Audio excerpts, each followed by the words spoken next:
Hey everyone, it's Marvin. Thanks so much for listening to Books and Boba. I just wanted to take a quick second to remind you that Books and Boba just launched our Patreon to help support our future endeavors. Rira and I have been running Books and Boba for the last 6.5 years, and we've always talked about wanting to do more, including expanding our content offerings, being able to go to book events and do more coverage.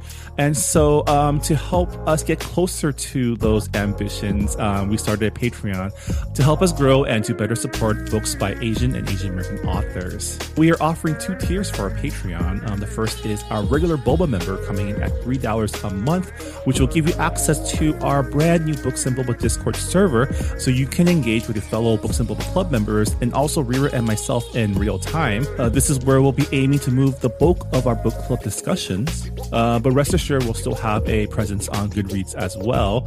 And our premium tier is our Honey Boba member tier coming in at $5 a month, where in addition to access to our Discord server, you'll also get access to our monthly Boba Chats, a bonus podcast where Rira and I and some guests will get together each month and have a more casual discussion on stuff that may or may not be book related, as well as answer some listener Q&A. Honey Boba members will also have access to a poll to help decide an official Books and Boba book pick once per quarter.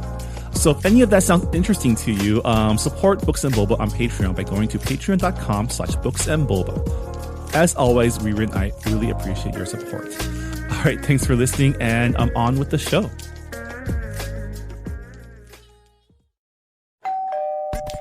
You're listening to Whoa! Potluck.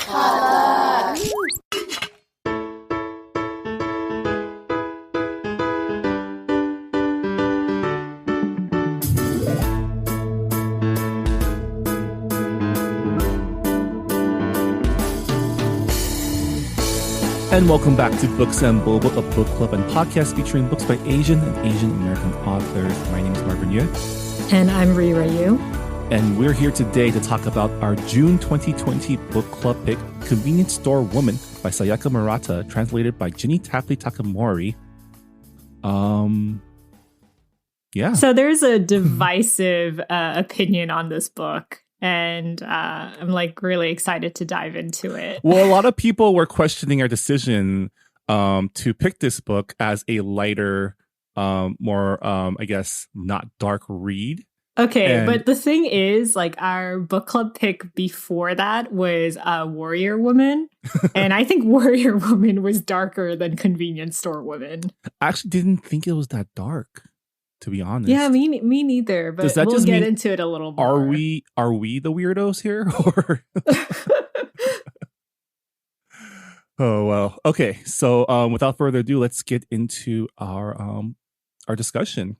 Rira, why don't you start us off with the book description? Keiko isn't normal. At school and university, people find her odd, and her family worries she will never fit in. To make them happy, Keiko takes a job at a newly opened convenience store where she finds peace and purpose in simple daily tasks. But in Keiko's circle, it just won't do for an unmarried woman to spend her time stacking shelves and ordering green tea. As the pressure to find a new job, or worse, a husband, increases, Keiko is forced to take desperate action. So the story itself is a slice of life story about a convenience store worker, told from first-person perspective from the main character, Keiko. And I guess we can start with just the style of the story because it's very straightforward, right? And that's so I don't know if you have this information or not, but is this the style of Sayaka Murata, or is this because of the characterization of Keiko as someone who is like atypical? I have not read any of Murata's other works because they haven't been translated. But from what I've gleaned from interviews, like she does have a very deadpan style to her writing. It is very straightforward, like you said.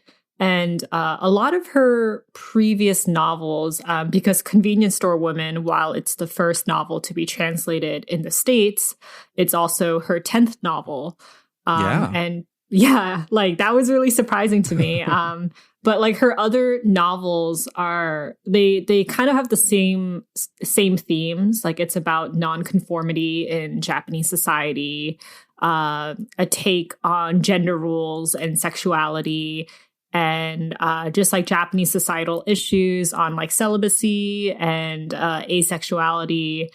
And there are two books that I'm actually like, I'm really hoping that they get translated because the premise is like, it's so bonkers. There's one book called Dwindling World. I don't know what the Japanese title is, but it's set in a dystopia where all procreation is made artificially, and sex between a heterosexual married couple is considered to be pretty disgusting. Like they, like a taboo.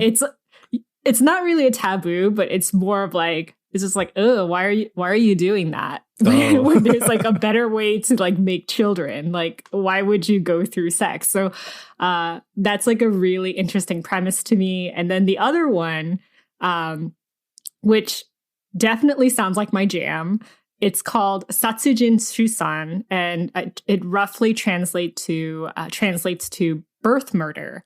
And this is also a dystopian novel. That's the name of my band, my new hard rock band. It's a dystopian novel where a person who gives birth to 10 children, they get to lawfully murder another person. Damn. Yeah, right? Like that's like some like battle royale dystopia. I know, shit, it right? reminded me of Battle Royale, and I was like, I want this book to be translated immediately. And then adapted into a movie. Speaking of like adapting it to a movie, I think Convenience Store Woman would work really well as like a Japanese indie film. Or even just like a limited series, like one of the, how Japanese soap operas or TV shows are, they're kind of like the BBC where they're pretty like they're short and sweet. Yeah. Yeah. Well, the thing is like Convenience Store Woman is such a short novel. It's only like because of like the size of the hardcover book, it's a lot smaller and very, very cute. But in the smaller version, it's like around 200 pages or like 250 pages. But in like a normal letter size paperback, it's like 150 pages. So it's more of a novella than an actual novel. But this book was really, really popular. It sold 650,000 copies in Japan, and it won the Akutagawa prize.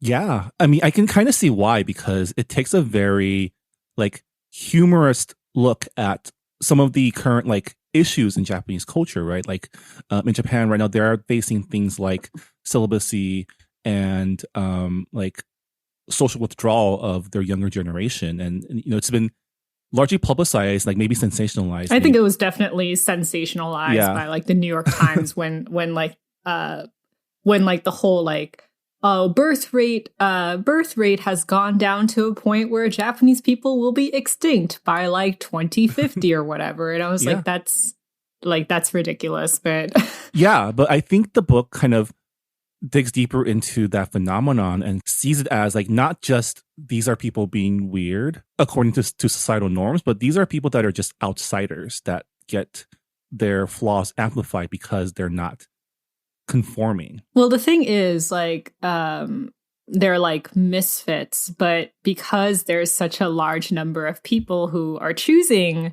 celibacy, who are choosing to not get married, like are they considered not normal according to society because of like the ratio? Yeah. And I think that goes into one of the big themes, which is the pressures that societal norms puts on people to be a certain way, and how like absurd that also looks if you like look at it objectively. And I think that's why it was really important to have a character like Keiko as the point of view character, because she's able to see everything objectively and like point out the contradictions of modern society. I really liked Keiko, even though some of our Goodreads book club members and as well as like critics have said that she kind of comes off as like this deranged, latent serial killer. I mean, she definitely has like sociopathic like tendencies, I think. She thinks some dark things, but she's also aware enough to know that she shouldn't act on those things, even though they're logical, right? Yeah. And, like I couldn't even, like, even though her logic for her problem solving were kind of dark, I found them funny, and I also couldn't really combat her logic. Like when she's like when she's at her sister's place, and like her sister is like, my baby won't stop crying, and she looks at the She's like, Keiko looks at the knife, very and she's simple solution for this problem. and it's like, well, it is a very simple solution to the problem. I can't combat that. I mean, you shouldn't go around murdering people, but it's like it was very funny. But thinking about it, I think people love a good social path in their stories. I mean, how else do you explain the popularity of shows like Dexter or Sherlock or even Hannibal? Yeah, like I know that the word like psychopath and sociopath, like they have been argued to be ableist terms. Because it's saying like, oh, like does that, like if you don't have empathy, does that mean that you're not human? Like Right. is like, because there are plenty of psychopaths in the world. Psychopath is not a diagnosis, by the way, but like there are plenty of people with like a lack of empathy in the world. And, they have families, they work pretty normal, traditional jobs. Doesn't make them serial killers. So yeah, that term has kind of been used to demonize people without empathy. And you see in this book that like, even though Keiko, she is lacking in the empathy department, like she's human. Like she, Yeah, there's things that she wants, things that she, things that make her happy, or things that make her content with her life, right? Like, yeah, she obviously loves the routine of working in a convenience store. She loves being able to, use her mental observance abilities to like serve customers.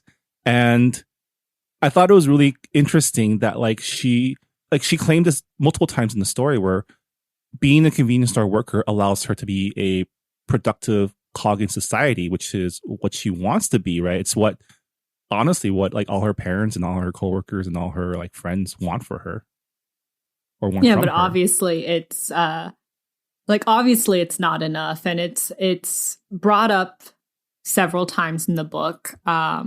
They're saying like, oh, like convenience store workers are usually university students. They're either immigrants or people who are in between jobs. No one stays at a convenience store for 18 years. Yeah. And like that has a lot to do with Keiko's gender as a woman, because in Japanese society, I guess like 36 is not. You know how people say 30s are the new 20s in America? Like that seems to not be the case in Japan. It does seem pretty old fashioned, but like I didn't grow up in Japanese culture, so I can't speak for that. But definitely in Chinese culture, like your parents definitely start in freaking Korean out. culture Yeah, too. But like there's a lot of comments on her being 36. People say like, hey, like you should be married with children now if you can't get like a high paying job, which is still seen as not enough for a woman in Japanese society. Yeah. It seems like it's very much like what is portrayed in America in like, the 60s and the 50s, which is like a woman's only job is to get married and have babies. The only reason to get a job is to meet a dude who can support you. And like there's a very like rigid, like this is what you should, as a woman, these are your aspirations, and if you don't follow these aspirations, you're going to be seen as like a failure, I guess. What really surprised, and also, well, not surprised, but the other women aside from Keiko in this book, they're very much in the same mindset as the men. They're constantly pressuring her to find a man, either through like online dating or just anyone who seems half decent. and it's not even like the mention, like sex isn't even that big of a deal. Like in the marriage, they're like, if you don't want to have sex, don't have sex. You should be married though. That is kind of like what it means to be an adult woman in this world. Yeah. We see gender roles being enforced by members of both genders, right? Both men and women are like maintaining the status quo. And I mean, we see that in you know, our real life with like our aunties, whatever, and every time they yell at us for not being married yet. But also like what we see is like this devaluing of like service labor, which to me seems, I mean, I get it. We do it here in the United States too, where we devalue all the manual labor that goes into things like our food and our electronics and our just everyday lives, right? Service workers, retail workers, food workers, and things like that. Like people see these jobs as lesser, and like a lot of people tell Keiko, "You have a college degree. Why aren't you doing something that makes more money, or like can provide you a more stable life?" Where like she's perfectly okay with her income and her life and her daily routine, but she can't say that or else she'll be seen as like a weirdo, you know? And like the frustrating thing is, you know, they tell Keiko like you need to get a better job, you need to get married, but it doesn't really affect them, you know? Yeah. It's just like what is it's just like, how does her being quote unquote normal affect your life? Because it doesn't. But they're all so excited when she gives them something to gossip about. And I think this is like, I feel like every single character outside of Keiko and maybe Shiraha, who we'll get to later because he sucks, they're like the same person. They're just like, they care about Keiko in as much as like she gives them something to talk about, right? Or something to invest in. It also like it makes them feel better about themselves. It's kind of like an ego boost. Yeah. It's like, oh, well, my love life sucks, even though I have a high paying job and like get to travel. But look at Keiko. She's been working a minimum wage job for 18 years and hasn't had sex. I guess I'm better than her. And that's kind of like, that's the mindset of a lot of Keiko's quote unquote friends, because I don't consider them to be friends. I mean, they're which jerks. is, yeah, I mean, no one, I think, yeah. And it seems like no one really understands Keiko or even tries to understand her, right? Not even the one person that she finds a kindred spirit in, quote unquote, actually sees her for who she is, only what she means to them. Like, her family doesn't even accept the fact that she's, you know, like atypical.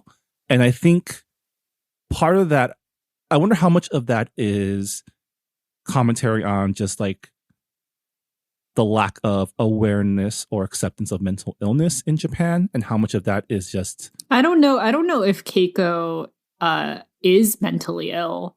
I don't know. She doesn't really fit into any sort of binary, in my opinion. Right. And mean, also not like mental illness, but like, you know, I guess I don't have the right language like for it, like neurodivergent. Yeah, that's what I mean. There's a quote about like Keiko, like when mammy, I'm not sure, but Keiko's sister, like she has a breakdown after she comes to Keiko's apartment and she finds out that like she finds Keiko's quote unquote husband Shiraha just kind of staying in the bathroom. Yeah. and she's just like and she kind of has a meltdown, and Keiko says in her inner monologue, she's far happier thinking her sister is normal, even if she has a lot of problems, than she is having an abnormal sister for whom everything is fine. For her, normality, however messy, is far more comprehensible.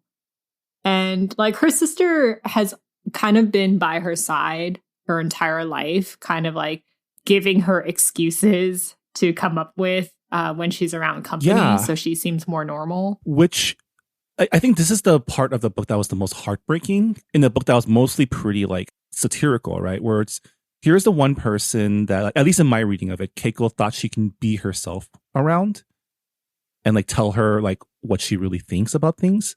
And then she realizes her sister is just like everyone else, thinking that she has a problem that needs to be cured. And I think that language, I think, is that really stuck out for me, where like her family thought by sending her to therapists, by like working with like, a specialist, that she could be cured of whatever she has, instead of like seeing it as something that's a part of her. Right. And I think that's what I meant when I said, like, I don't know how accepting, like, because I feel like in general, people see things like autism as like a burden and sometimes a curse. Right. And I think that's. Oh yeah. Like, that's why we have anti-vaxxers. Like the number one reason why like moms here don't vaccinate their children is because of this one really terrible study that turned out to be fake and was written by a doctor who was deboarded from the medical board, said that vaccines were the cause of autism. And that scared a lot of parents because they consider autism to be a curse and a burden.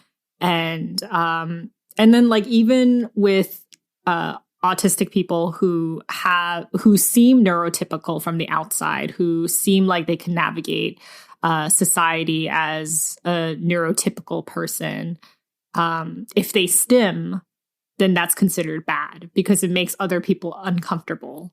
Yeah. Because it's just like, oh, why are they shaking their fingers? Why are they pacing around so much? Like, it doesn't affect their lives, but it's discomforting to them. So they constantly, they constantly try to find a quote unquote cure for stimming and a cure for autism, when really, like, what needs to happen is society has to be more open-minded and provide more care, and instead of just like tossing people out who don't fit into like this role that society puts them in, or mandates that they be put in. And I think that's like, I mean, that is a central theme of this book, which is like, there is a place for people like Keiko to be fully functioning members of society. It's just not what society is comfortable with.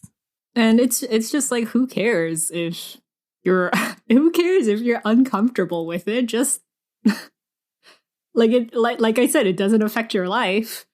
Yeah. I don't know. I can see why people found it frustrating that everyone keeps telling Keiko to fix herself. But I also I didn't find this book to be dark. I actually found it to be pretty optimistic because Keiko is so steadfast in her identity. Even though she tries in the middle of the book to kind of conform herself into society's expectations. Yeah. But that's mostly because of her sister, and mostly because, she's just kind of getting tired with it. And the way she conforms is to just build this lie. So is she really conforming? No, not really. Well, she's conforming in that she is lying to herself about what really makes her happy, which is what seems like everyone else in the book is doing too. Yeah.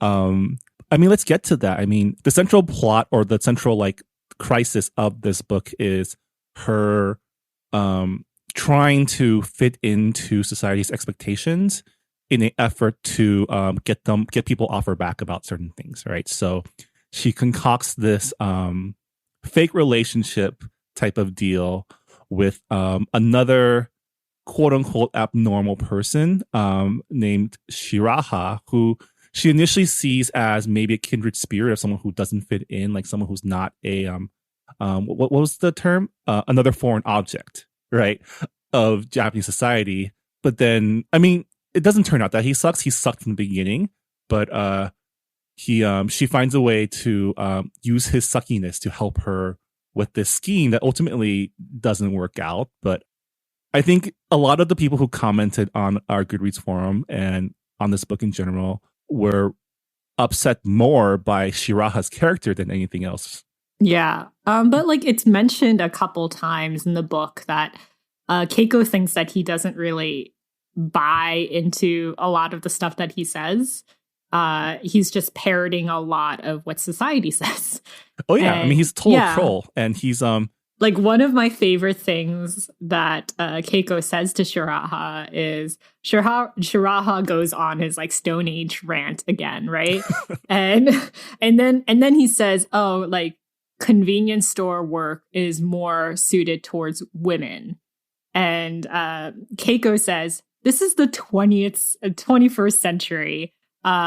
We are not convenience store women or men. We are just convenience store workers." Like everyone is the same once they put on the uniform. And I was like, yes. I don't know why it came off as so savage, but I really loved it. Yeah. I mean, I don't know how much there is to say about Shiraha. I think you mentioned in our notes, he's really more of a plot device than an actual character because there's no growth in him. He's just like there to,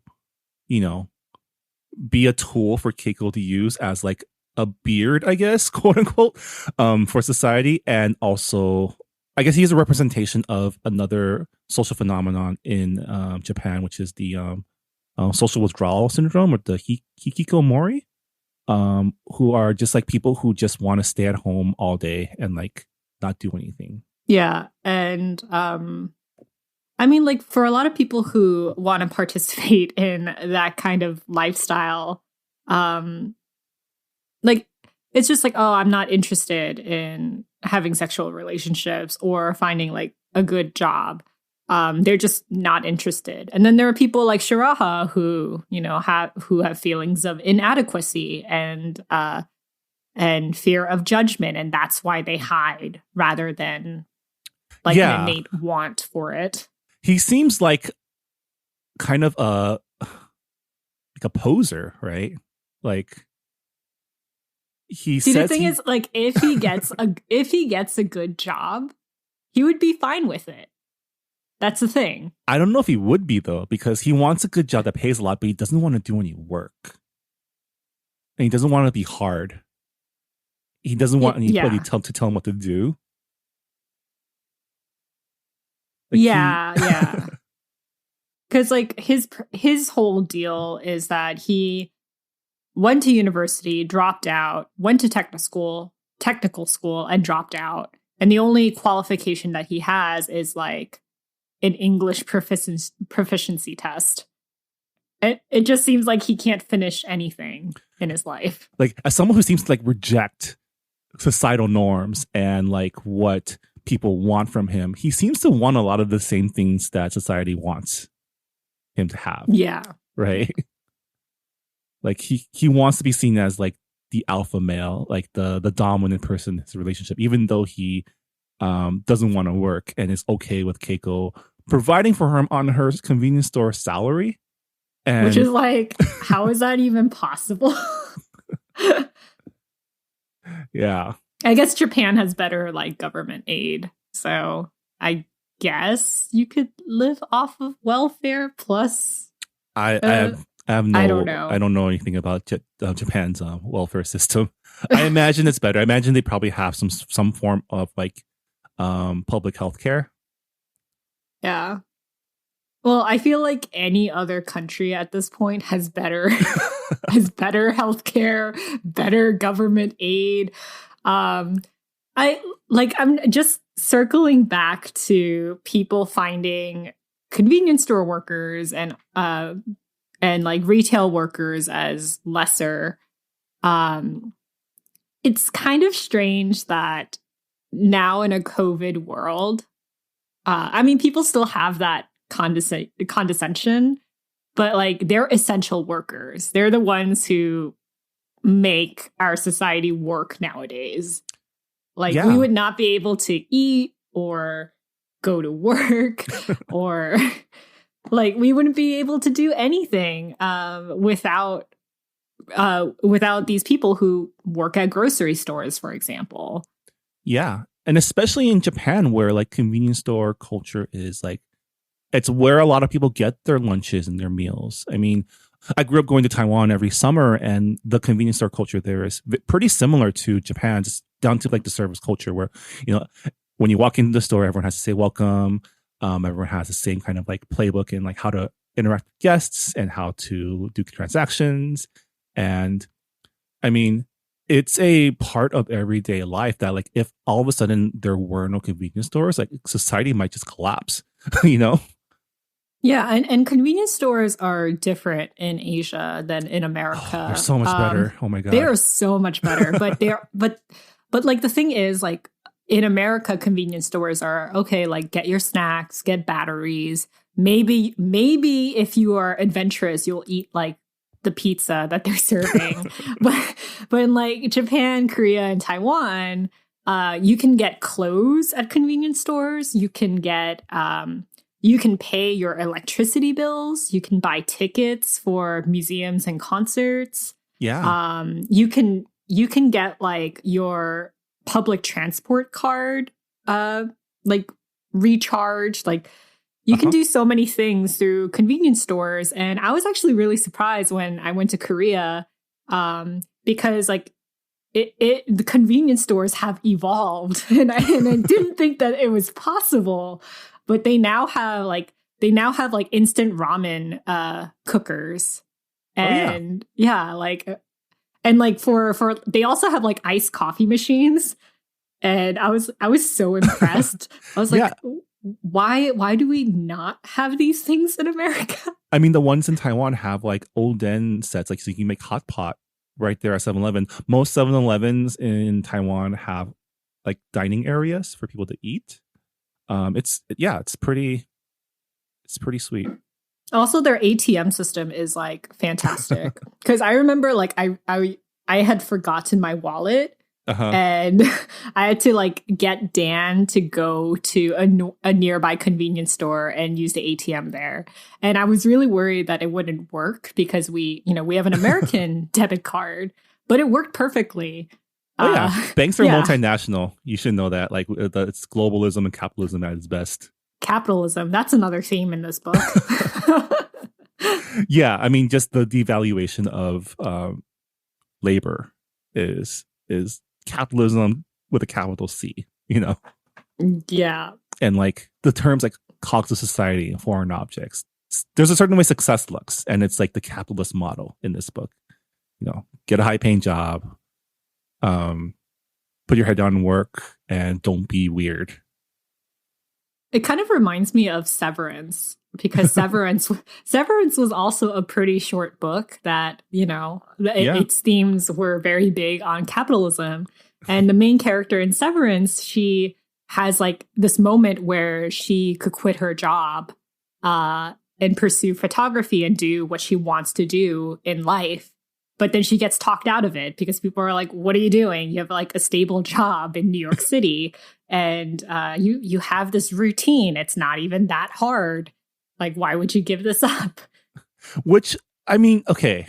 There's a point in time in my life where I would have loved to have a stable job in New York City. Like thinking about it, that's like kind of our own version of like this like societal like collective consciousness of what success looks like, right? Like, oh, success looks like a tiny apartment in New York City working for a big corporation. And that's like the aspiration for a lot of people. A lot of my friends who went into like investment banking, like after their contract expired, like for 3 years, they were like, I'm done. They're like, I'm done. I'm going to go to Peru. I'm going to like travel. I'm going to figure out my calling. And yeah, it's honestly, it depends on what you value in your life. Like if you value stability and you're okay with pursuing other passions on the side, well, maybe that's for you. Maybe you don't have a dream and you're perfectly fine with working a minimum wage job that gives you fulfillment. Like that shouldn't make you feel ashamed. Working is working. And if you have like, I don't know, like a disability that prevents you from working full time, or you just don't want to work because it makes you unhappy, there should be an option for people to like not force themselves to work and pursue happiness. But of course, in a capitalist society, that's not possible. Yeah, you have to be a cog, right? You have to be a cog, and by not being a cog, it might cause you to be depressed and be less and like pursue, I guess, like a solitary lifestyle. And I don't think that's a bad thing either. Yeah, a lot of the people who show up in the convenience store in the book, they're people who are loners. They buy, like, you're not going to go to a convenience store to buy food with your friends. You're buying convenience store food because it's fast and you can eat it by yourself. And again, it's a Japanese convenience store, so all the food is awesome. Yes. I did appreciate, as someone who used to work in consumer products and merchandising, the the passages that were dedicated to, like the thought process between how merchandise is presented to customers to drive sales for promotions. Oh yeah, like the displays that yeah. And just how Keiko's mind is like hardwired to understand that stuff. And it really makes you think, like, if she wasn't like considered quote unquote like, I don't even think she's antisocial, but like if she had more traditional ambitions to like raise up in the ranks, she could have been like an executive by now for the convenience store, right? Or if someone recognizes her abilities and has her be like a consultant for convenience store openings or merchandising, going to all the different convenience stores and like fixing their merchandising displays, right? Like she does have an aptitude for this specific line of work, which is on display every time she's at the convenience store. Yeah, like it makes me think that if she had gotten her first job at, like, say, a department store where she's like selling clothes, she would have gotten promoted. Like she would have gotten like more commissions. Like there would have been more upward mobility. But because she works in a convenience store, like the only promotion she could get is being a manager. And I don't know why she doesn't get promoted as a manager, considering how long she's been working there. Obviously because of like her quote unquote weirdness, but yeah, just prejudice, I guess. I think all of the managers were men too in the book. The managers were men. I think there was a female supervisor, right? Yeah, I think so. I'm not sure. Yeah. Well, there was the one, because there was the more posh lady that she was taking all her fashion cues from. Was she a supervisor though? I'm not sure. I think she was a supervisor. I don't think she was the store manager, but she was definitely like up in the ranks. Yeah. I thought it was also pretty interesting how she like mimicked her coworkers' voices and expressions and their clothes to like blend in, and how over the years her speech patterns and dress code has changed because the employees have changed. But she also makes a really great point that like she's not the only one doing this. Oh, like, no, everybody does it. You know? Like, I think for a while, is it Californian to say hella? Is that a Californian thing? It's a Northern California thing. Okay, so like when I lived in the East Coast, I had a friend who like lived in California, or who had lived in California and had moved to the East Coast, and I picked that up until someone mentioned like, "Hey, why do you keep saying hella?" And I was like, "Oh snap! I need to stop hanging out with this girl."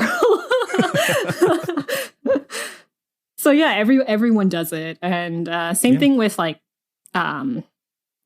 clothing. She sees the supervisor as like the model 30-something-year-old. And like everyone does that. And I love that she has enough like awareness to know she can't copy her exactly. So she takes a look at the brand and finds like a suitable thing that's similar to style but different. So it doesn't look like she's actually copying her. Yeah. I wish I could do that in my real life, because there's definitely like the thing is, I just turned 30 this year. And of course, like that brings a lot of anxieties, but so young. Yeah. whatever, So Marvin. I'm going to bring this up later for like women who turn 30 and were treated differently. But just I don't feel like I dress like a 30-something-year-old.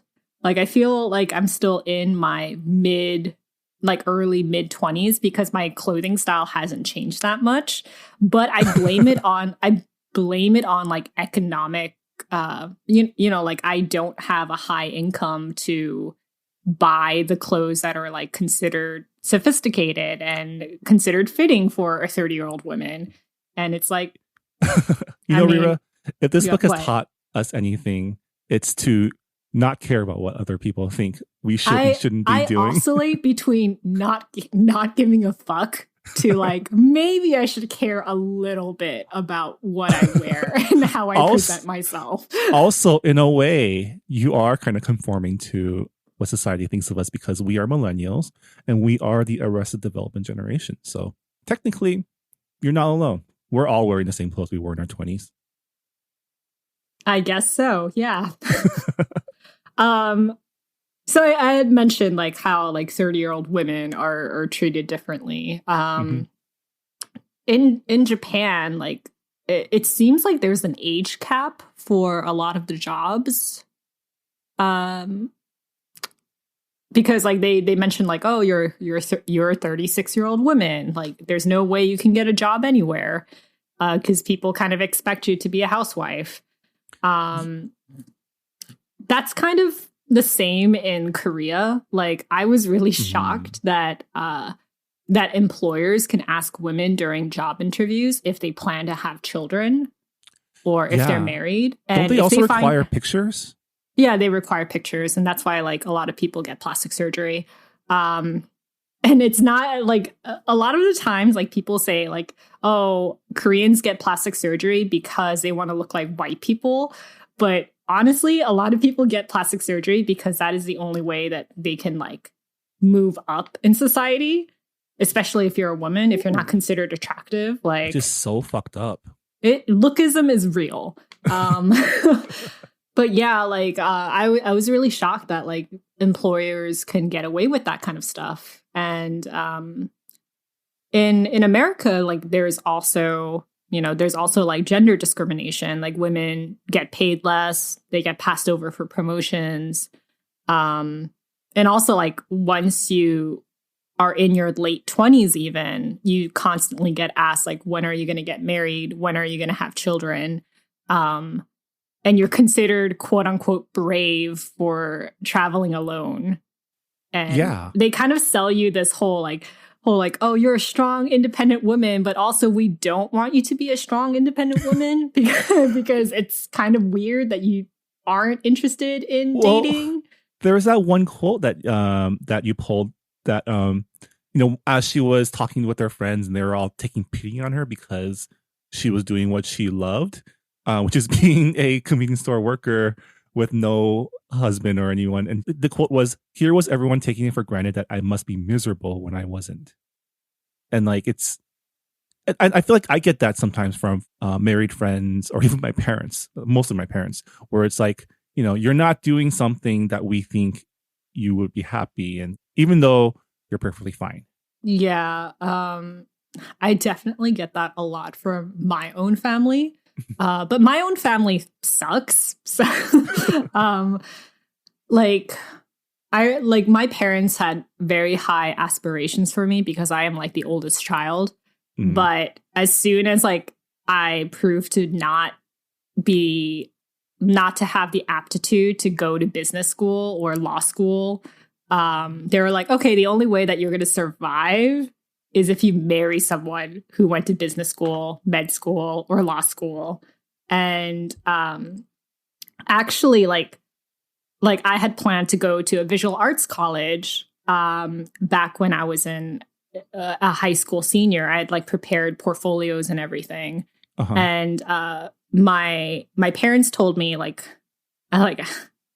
my parents told me like, oh, we are not paying for you to go to like a specific art college. If you decide to go to just an art college, then we're disowning you. And they were not joking about that, by the way. Wow. But like the and they were really happy that I got into a couple of like universities, not just art colleges. And once I had gotten into NYU, they were like, hey, make sure to hang out with the business school students because they're going to make bank once they graduate.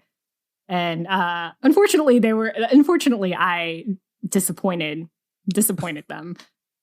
And by going to film school, which like I think a lot of people would, I went to one of the best film schools in the Yeah. country. But the thing is, I don't work in the film industry now. So that's another disappointment that they have. But it just goes to show, like, if you're a woman and you aren't pursuing a certain path where you can get a high paying job, the only solution that a lot of older Asians try to solve is to like get married and have children, because that's the only way you can contribute to society.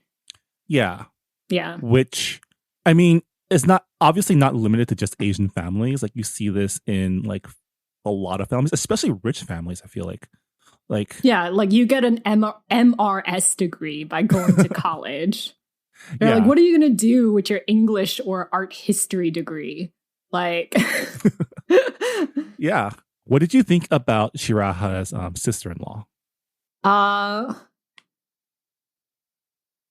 think she gave a lot of unwarranted advice. Like, she prefaces all of her advice as, I know it's not my place to say this, and I don't know you all that well, but if you're stuck in this dead-end job and you stay with Shiraha, you're going to ruin your life. And it's like, okay, thank you. Like, she was like leave. Every other character outside of Keiko, like Voltron into one person embodying all of condescending Japanese culture in like a super being. I mean, it's one thing if like Keiko wanted something more than being a convenience store worker, but she doesn't.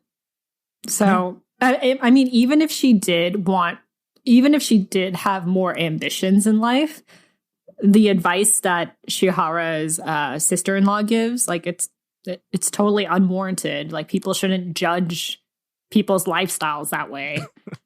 Yeah, I mean, and it goes back to like the central theme of this book, which is like everyone is a cog in the machine somehow, and like, what seems abnormal to them seems just as abnormal to her as like a passive objective observer, like seeing all these people like conform and submit to this idea of what success looks like in society is just as weird as them. Like, it's just as weird to her as her being happy at a convenience store job is to them. And there's another quote that you pulled that's, when you work for a convenience store, people often look down on you for working there. I find that fascinating, and I like to look them in the face when they do this to me. And as I do, I always think that's what a human is like. So does that make Keiko more of a human? I mean, she is. Yeah, right? I mean, she is. Yeah, it was a rhetorical question. Like, as someone who works in retail, who works at a store, like the way some people just treat retail workers and essential workers is just horrible. And like, the thing is, like for a lot of like customers, they'll be like, oh, like you're working this job because like you're a failure. And it's like, no, some people have PhDs. They're just working this job because of capitalist society makes them, they have to like earn a living. And it's just like when you look at someone who believes that they're better than you, it just like reveals a lot about themselves and a lot of their own insecurities. Because a lot of the times people who yell at like retail workers who boast about how much money they make or how smart they are, they tend to be, I don't know, kind of losers themselves. So you're not impressing anyone. Yeah. Most people don't need to show off. Yeah. Or you shouldn't have to show off to like show how important you are. Yeah, everybody's worth shouldn't be defined by success or how much money you make. And success should be redefined. So, getting back to the plot, at some point in the story, Keiko quits her job because she needs to, support this illusion that she's marrying Shiraha in this like kind of relationship of convenience. And she ends up just being a shell of her former self. I thought that was really sad. Like when she literally loses time, right? Like she loses weeks after she quits the convenience store. I thought it was fascinating that everyone was so happy for her that she was leaving this job that she loved, right? A lot of preconceived notions about, her. Oh, you're leaving this job to get married, or, this is so great for you, even though it's with this guy that we all hate. And that was the weirdest thing. Like when she revealed that she was, dating or in a relationship with Shiraha, everyone was so happy for her, even though they all hated that guy. And at the same time, they were just like, you need to get someone better. They're like, he's not worthy of you. And it's like, but you're so happy that she found someone, anyone. That was wild. I was like, wouldn't your first thing being him? Yeah, right? Which is why it was so great at the end when she decides to go back to her first love, which was the convenience store. I've seen this book described as a love story, a rom-com between a woman and a convenience store. And I think that's pretty apt, right? Like it follows those same beats where they're in a happy relationship, something happens that splits them apart. And at the end, in a very dramatic moment, she leaves the person she was going to get married to, which is her new job, to go back to her, original lover that she was happy with, right? It's like it literally is like a rom-com plot.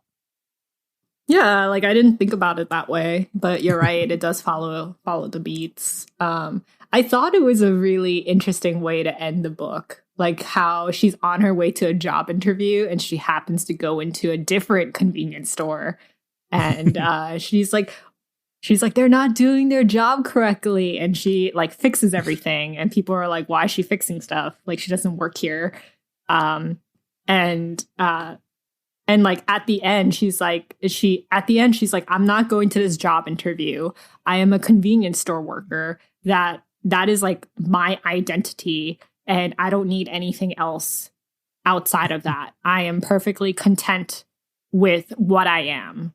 And I think that's like a very like optimistic note, and a very like, I think everybody strives for that kind of contentment.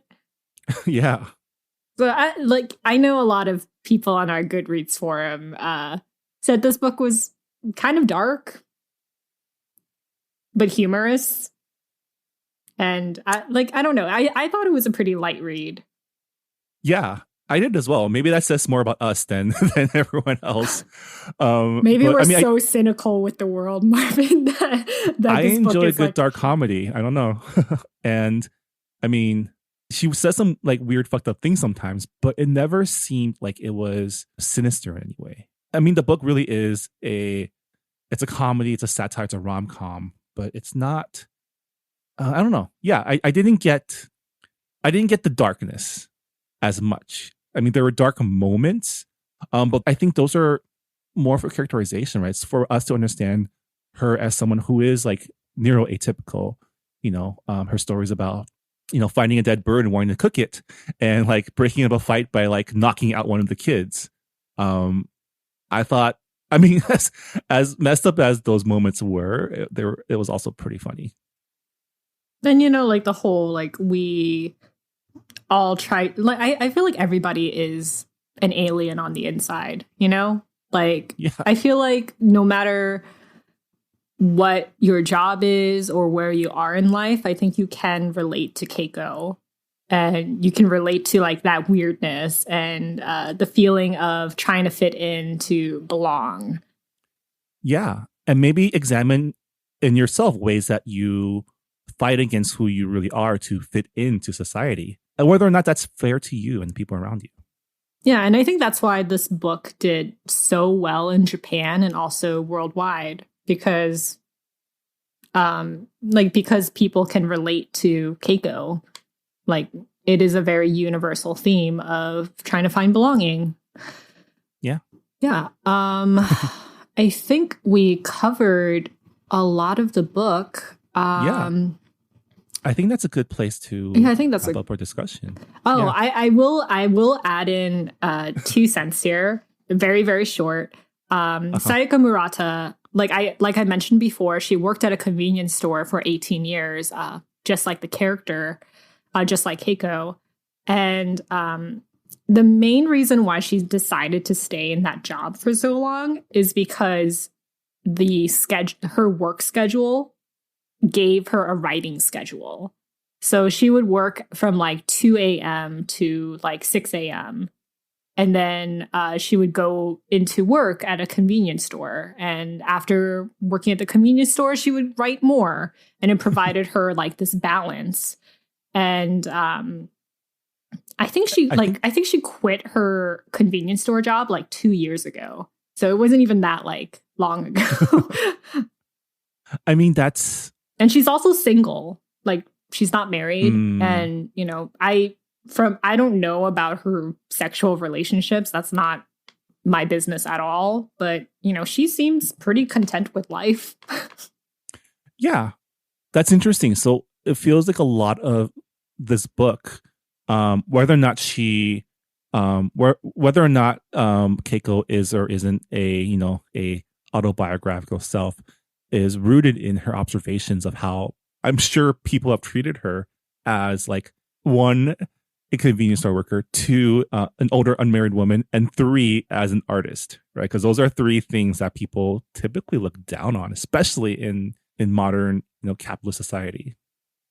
Yeah, and she had mentioned that like a lot of her story ideas comes from customers that she's seen at work. A lot of the observations she's made at this minimum wage job helped her get to the privileged position that she's in now. Also, like, I found it interesting because she, like, her process is to draw her characters like a mangaka and then use those descriptions to write her prose. It's a very interesting way to write a book for sure. But it makes sense because she grew up reading a lot of manga, like a lot of Japanese people do. And a lot of the stuff she read was like sci-fi and, like aliens coming to Earth. That was considered normal in the book. So of course her novellas will explore like nonconformity and, have characters who are atypical, neuro atypical. So yeah, like those were my 2 cents on Sayaka Murata. She sounds like I really respect her for her process and for writing like so many books in such a short time. Yeah. So none of her other books are translated yet, right? No, not yet. But I really want that book that's about like being able to murder someone after you have 10 children. Would you have 10 children just to murder someone though? Oh God, I don't know. That sounds like a nightmare. I mean, what if you like murder one of your children? Then what's the point? Yeah, what's the point of having one? I don't know. Yeah. I guess my final thoughts is I really enjoyed this book. I didn't know what to expect because people were giving like really mixed signals on like the tone of the book, but I found it to be, as advertised, like a light, funny read. Were there dark moments? Sure. But they weren't like, they weren't stuff that creeped me out. I found myself laughing more than anything. Even though I did get frustrated by the dude bro, Shiraha. It was I really enjoyed reading this book, and it was fast. It was like, fast, yeah. Yeah. It made me realize that I need to read more short books in my life. I felt so productive that I finished this book in like 2.5 hours. Yeah. I was like, oh man, I have like the rest of my day cleared. And it was a compelling read. It was like I didn't find myself struggling to get through it, you know? Yeah. Yeah. Okay, so our next book club pick, our July 2020 book club pick, is The Widows of Malabar Hill, the first book in the Perveen Mystery series. And it's written by Sujata Massey. And it's a historical murder mystery novel. And we've talked about how much I love historical murder mysteries. So yeah, I was like, we're going back to this well, huh? I'm glad we are. We are like Marvin and I are pretty dark people. we find apparently joy. Yeah. We find joy in murder. We find joy in commentary on capitalism.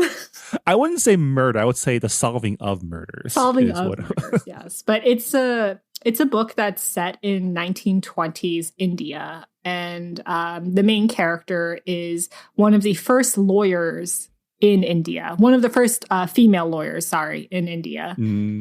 So I'm very interested in reading it. I have heard great things. But again, this would still be colonial India then, huh? Yeah, I think so. 1920s. I don't think they were granted independence till like after World War One. I'm not sure. We'll find out when we're reading the book. Yeah, I'm excited. Always glad to see. Like, I'm excited to meet whoever this new detective is. Lawyer investigator. I mean, they're all detectives. I guess so. I actually like most of the murder mystery books that we read for this book club. All of the investigators were not police detectives. That's true. I mean, to be fair, neither was Sherlock. So that's true. Yeah. Was Poirot? Was he a cop? I don't think so.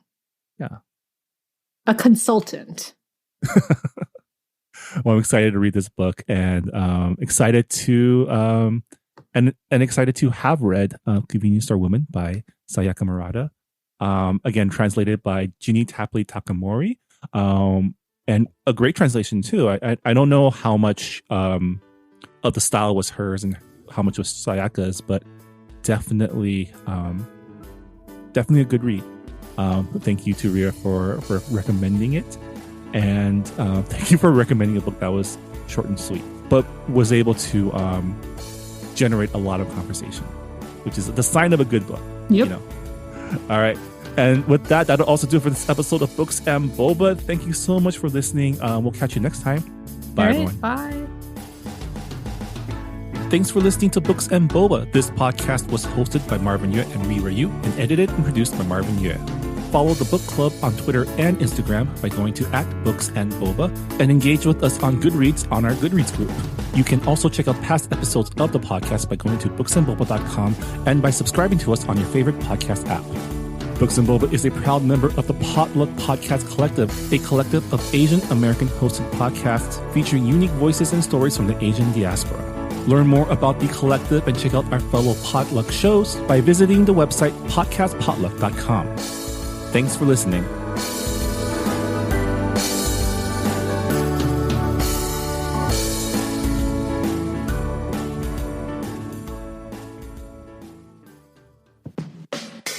Hey, I'm Phil Yu, and you may know me from a blog called Angry Asian Man. And I'm Jeff Yang, author, journalist, and celebrity dad. We host a podcast called They Call Us Bruce, an unfiltered conversation about what's happening in Asian America. Each week or so, we host a discussion about some of the most vital and interesting topics in our pop culture and our community, bringing in guests who are shaping and informing this thing called Asian America from Hollywood to DC and beyond. We got media, entertainment, food, family, politics, representation. The good, the bad, the WTF of it all. So check us out wherever you get your podcasts or at theycallsbruce.com. Peace. Peace.